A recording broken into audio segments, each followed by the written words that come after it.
I went to a very academically proven school, and there was lots of pressure on you to keep up the record. It was a given that you'd go through, you'd get very good GCSE results, very good A-level results, and go to university. And I basically followed that path until I got to university. And then the anxiety over the years had become severe depression. And then that showed itself with my binge eating. When I was about 13, I started having difficulties eating. It was mainly difficult during the day when I was at school.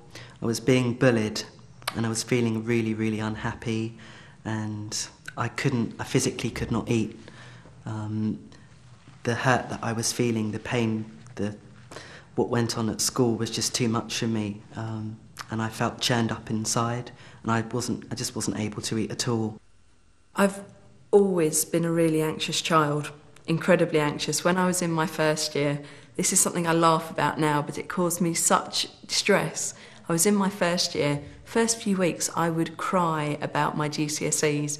They were 5 years away, and I was stressed about them. I think my eating disorder developed because I was overweight when my food problems started, but I had also many, many other issues going on, self-esteem, confidence, not, really wanting to achieve in life, and not, if I underachieved, it wasn't good. And all these problems, because I had a visible problem with my weight, I thought, right, if I lose weight, things are going to be okay. If I get to this weight, whatever that was, things will be fine. And I did, you get to that weight, and obviously you haven't sorted out the real problems. So you think, I can't have lost enough, I've got to go further. And obviously, the problems are never solved, so you keep going down and down and down.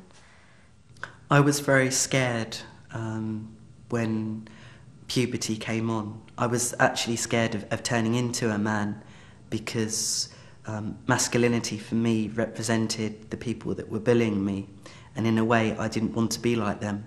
So by starving myself, it actually stopped me developing that way. It stopped me having sexual feelings.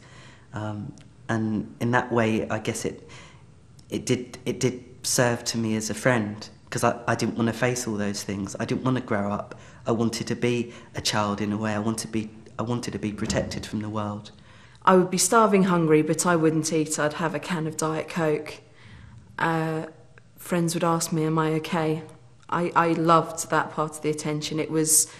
It made me feel very good. It made me feel special, rather than the person that was just, oh yeah, Suzanne got the good grades, Suzanne did her homework. By starving myself, I felt like I was getting some control back in my life. I also felt like no one could hurt me. I sort of had like a protection, a bubble around me. So it didn't matter what anyone said to me anymore. I was safe in this bubble. I would get home, I would be starving. I'd reason, right, well, I hadn't eaten at school. I could eat a meal then. But it would only be a few hours later that I'd have my evening meal. And eventually, the gap between having a meal when I got home and having my evening meal would disappear. It would be a constant eating. And that really was my first idea of binging. You get such a kick when you see the scales go down, or when you feel it on yourself. When you feel a bone sticking out, or, your ribs, clothes looking awful, you get a kick. It's really twisted, but it makes you think, right, I can do it some more. And if the scales go up, that's complete chaos. And I think that's when binging can get worse. I'd make sure there was no one around. I'd turn the lights off on the car. I'd turn the lights off in the car. No radio, deathly silence. There's food here. I've got to eat it. I'm going to eat it all. Cakes, pizzas. You're making something, you're eating something, you're making something else, you're getting the third thing ready. And I would stuff my face. Literally stuff it. You can't, to the point where you can't fit anything more in your mouth. Everything's spinning around you, and you've just got to... It's almost like if you eat it quickly, it will get hidden, and it's always in secret. You would desperately swallow as quickly as possible so you could put more food in. It's almost painful thinking about it now. Seeing the crumbs highlighted against the silhouette of your body was what it was all about. You'd see the remnants of the food, see what your body was like, and then you just want to die. And then it's getting rid of it. And that's horrible. My family first started to notice that I had some sort of problem when, I guess it was when I was in France and we were on holiday.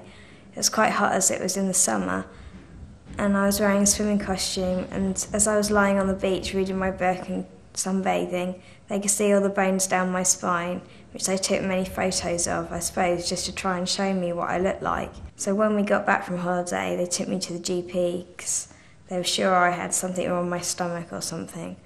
I suppose no one can really admit that their daughter has an eating disorder until it's actually told to them, and still they don't want to believe it.